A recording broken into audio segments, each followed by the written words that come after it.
Hello, you're listening to the Drawing the Ideal Self podcast, episode 66. Today we're going to talk about prediction and think about what Kelly meant by it, and actually the fact that it's not at all simple.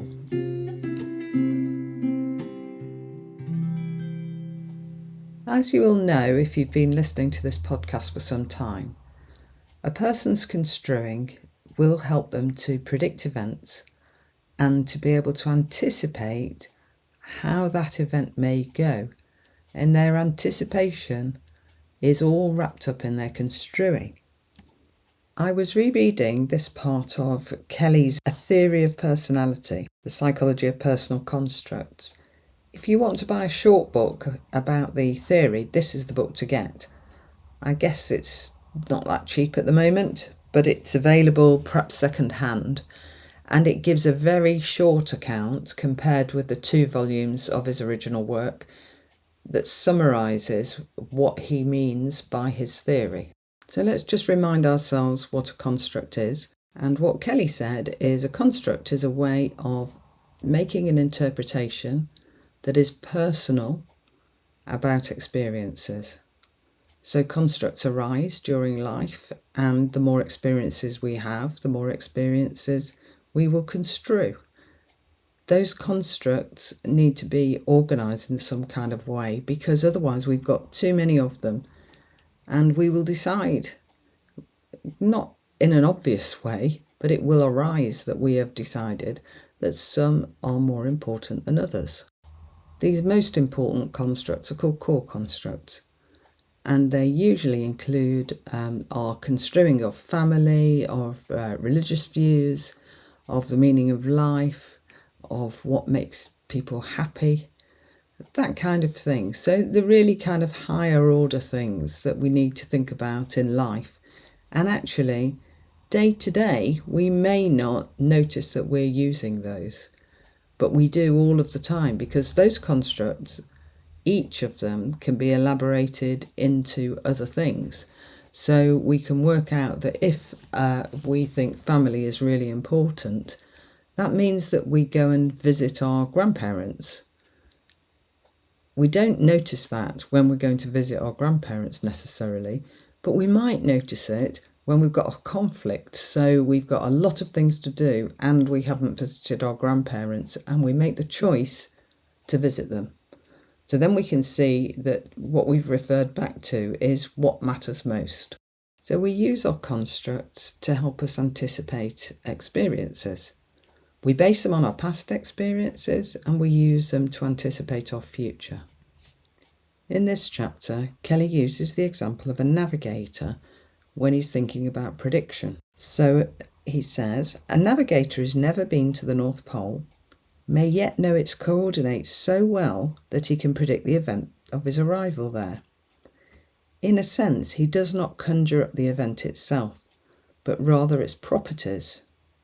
Sure enough, 29 days after he makes his prediction, he does experience an event having all the predicted properties, time, declination of the sun, and so on, all occurring in conjunction with each other. With this evidence of the converging properties of time and space, he shouts to his companions, "Here we are, this is it." His prediction is satisfactorily confirmed. He goes on to say, ever since he left his point of departure, he has been observing various events. He has made records of chronometer readings, of the declinations of astral bodies, of magnetic and gyroscopic compass readings, and of track. To these events, he applies constructs from his professional repertory. For example, he might apply the constructs of longitude and latitude. Next, in relation to these navigator coordinates, he creates a special construction of movement, tailor-made to the situation. The construct will be dichotomous, of course. One pole refers to the direction in which he is going, and the other to the direction he is coming from. With this construct in hand, together with the coordinates of the hypothetical North Pole and certain other constructs, he arrives at a prediction that 29 days hence he will reach the pole. To predict is to construe movement or trend among surrounding events. The particular movement construed is always a construct tailor-made for a particular situation. Nevertheless, it is one based on a standing system of coordinate axes having more general applicability. The point of convergence of all relevant constructs, time, the movement construct, and the coordinate readings of the hypothetical event, constitute the prediction. The next step is to see whether any event falls smack on this imaginary point so as to fulfill all of its presupposed conditions. That is validation. So when we predict that something is going to happen, we will take into account lots of things. And when it does happen, in the way that we expected, at the point that we expected, our construing is validated. If it doesn't, then it's invalidated. And Kelly talks a lot about validation and invalidation. And if constructs are invalidated, we begin to maybe question them or revise them. If they're validated, they become stronger. I think of this like the kind of neural pathways, so that they become very strong the more that they're used. So if you learn to ride a bike, those neural pathways that are involved in riding a bike, they become strong enough that they can last into your adulthood even when you don't ride a bike. Kelly goes on to give another example, and this is an example of its time. So this book was written in the 1960s. At the time, it was completely normal for parents to smack their children. Thank goodness it isn't anymore, but that was the norm. So whatever happened, that would be the way that parents dealt with things. We know now that doesn't really work very well, and it has a devastating effect on people's relationships. But that was how it was then, and he gives an example that includes that. So I'm giving you a warning in advance that this is a bit dated in the language, but I think it explains very well what the predictions bit is about. So he says, a child predicts that if he breaks his mother's necklace, he will get a spanking. He seems to perceive an if-then relationship between the breakage and the spanking. But this is never a simple one-to-one relationship, even to a child.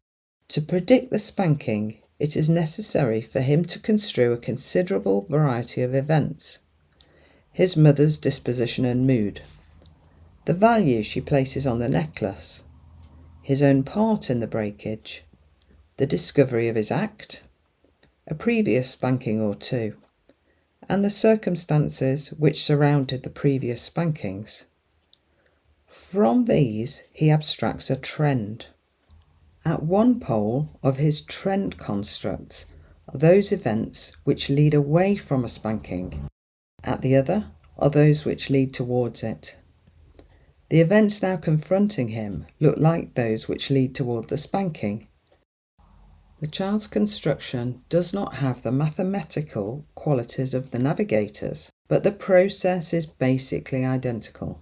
So although the child is not working out what those things are that he's taking into account and all the other constructs around it, that is what's happening.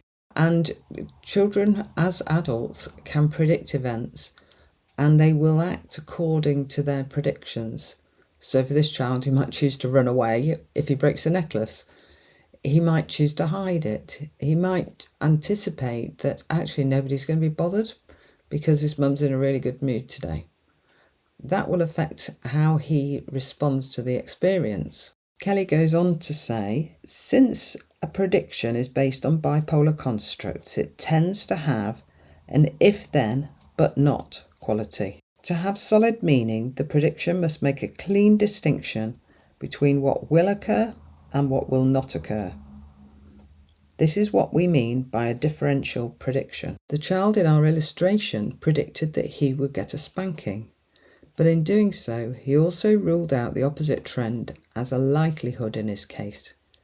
He predicted that he would not get a nod of approval from his mother. To say that one thing will happen is also always to say that certain other things will not happen. Otherwise, our predictions would not be discriminating. A prediction always involves a negative forecast as well as a positive expectation. The range of convenience of the particular predictive system the person employs determines how extensively he implies by his prediction that things will not occur. Often in clinical work, the therapist overlooks the specific negative implications of his client's forecasts. When he does, he is likely to be unduly surprised and confused by the client's reactions to what appeared to be extraneous events. It is interesting that in life we get very frustrated by other people's predictions when they are not validated. So we can put our trust in the weather person and we can listen to the forecast which says no rain. We decide to go for a picnic and it pours it down. And we will then feel that that person should have done better. Admittedly, they are paid to make a good guess about the weather, but what they can do is take into account the events that are predictable enough to them and make a judgment. Same might happen if you were catching a train. You arrive at the station in good time and the train doesn't turn up when it should. And what the people have been able to anticipate when they write the timetable is how all the trains move around the system and when they will get there on some kind of average basis. But of course, events happen that fall outside the average. So you might have most trains arrive, but there are 2 trains that are not on time that day because there have been events that were not anticipated and are so unlikely they would not be included in the anticipation. So perhaps something fell onto the track for one of them, and perhaps the other one there was a signal failure, and the signals don't usually fail. It does happen, but you can't take into account all of the things that could go wrong in order to make the prediction about the rail timetable. Kelly also draws attention to the fact that people will make a prediction based on their experience so far and their anticipation that at the time that this prediction comes into effect, the circumstances will be similar to last time. So, for instance, somebody who is alcoholic says they're going to stop drinking. At the time they're in the clinic, they can stop drinking because the experiences around them are very controlled and there's a lot of things that don't happen. What's difficult for them to do is go out into the real world and make that prediction because events will occur and they will be unlikely events or likely events. They can only predict the likely events.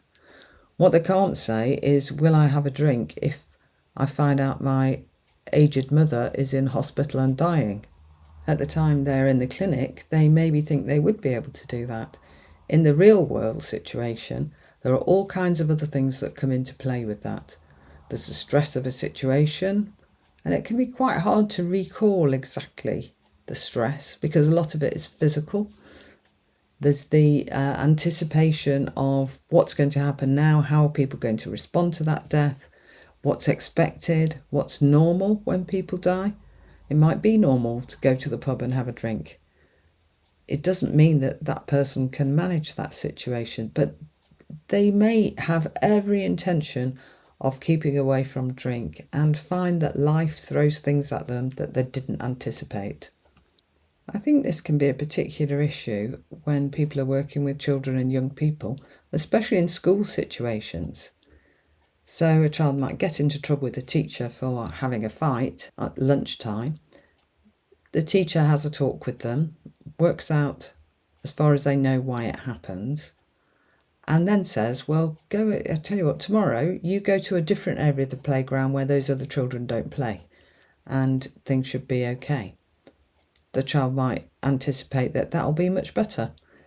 What they don't anticipate is what happens if one of the other kids follows them there.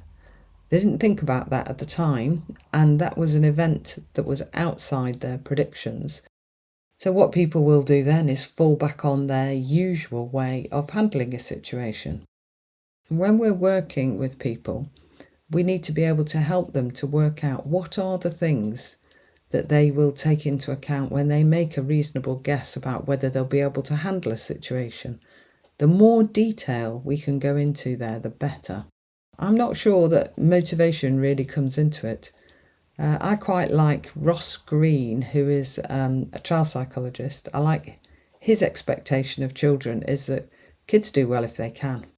We can only do as well as we can. We can't do better than that. So if we're limited by our ability to construe situations because we don't see the patterns that some other people see and think that we should be able to see, it can be pretty difficult for us. And he does a lot of work with young people and parents of children who have autism or ADHD or learning difficulties, because his argument that kids do well if they can means that he has to investigate that situation. And he talks quite a lot about lagging skills. He has a website where you can go and get all the information about his approach. It's a really kind approach because it assumes that if the child isn't doing the things that we need them to do, it's not because they don't want to, it's because they actually can't yet. So that's what the lagging skills questionnaire is about, to help you work out which skills that child doesn't have. Have a look at it, it's worth looking. There's a good book he wrote called The Explosive Child, which is about those young people who fly off the handle. But there's also this website. I'll put the link in the show notes. So the issue for those of us who are working with people and trying to help them because they're stuck in some way is that we need to be very, very careful. We need to explore constructs and we need to explore their contrast poles as well.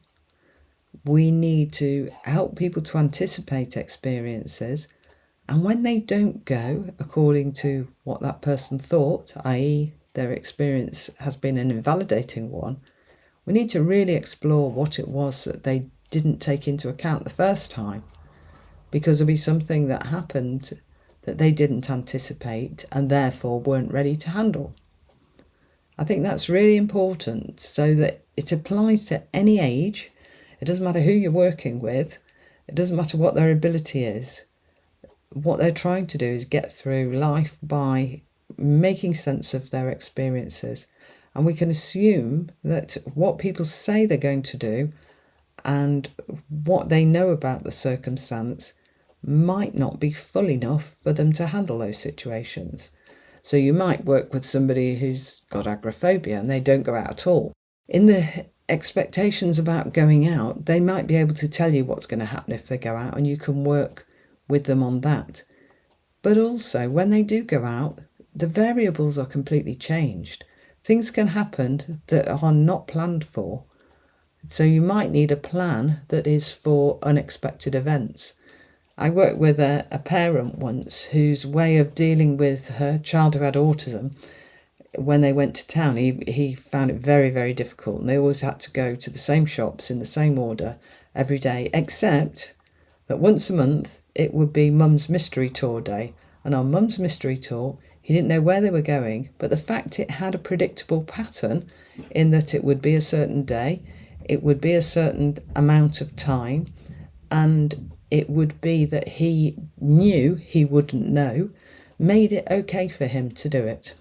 And I think the other thing this does is draws our attention to times when our predictions of people don't work, even when we're trying to do our best to help them. So we've missed something. If we've missed something, we really need to try and work out what it is that we've missed. So what is it that the person didn't say? Remember, their constructs are bipolar. Explore the not. So if they think, I'll be able to cope with this situation, explore the not coping. What would that involve? What would happen for a situation to be something they couldn't cope with? What would that be like? What we're looking for in our work with PCP is to help people to change enough to get back onto their life track so that they're comfortable with where they're going and they feel okay about themselves, and that they will live as ordinary a life as they can. That's going to be different for different people, but that their life to them is satisfying. And we see people who get stuck and are distressed by that stuckness because they're off track somehow.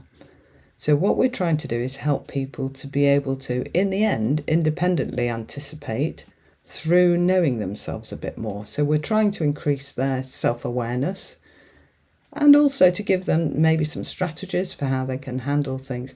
But they will have to experiment with those strategies. They might not work for them. There's got to be choice, remember. that nothing will work unless people feel that they have sufficient choice. And remember that by the time we see somebody and try and help them, they'll have already tried to solve that problem on their own. They have experience in an experimental way of testing out different solutions to the problem and dismissing some because they don't work, trying some out again that they worked a little bit, but they might not have the skills to build on those. So our job is really to help people to anticipate events enough that they will be able to approach them and be okay. Right, that's all for today. I hope for those of you who are having a summer holiday, you have a really great time and you will come back and listen again. And I will see you again next month. Thanks very much for listening. Bye.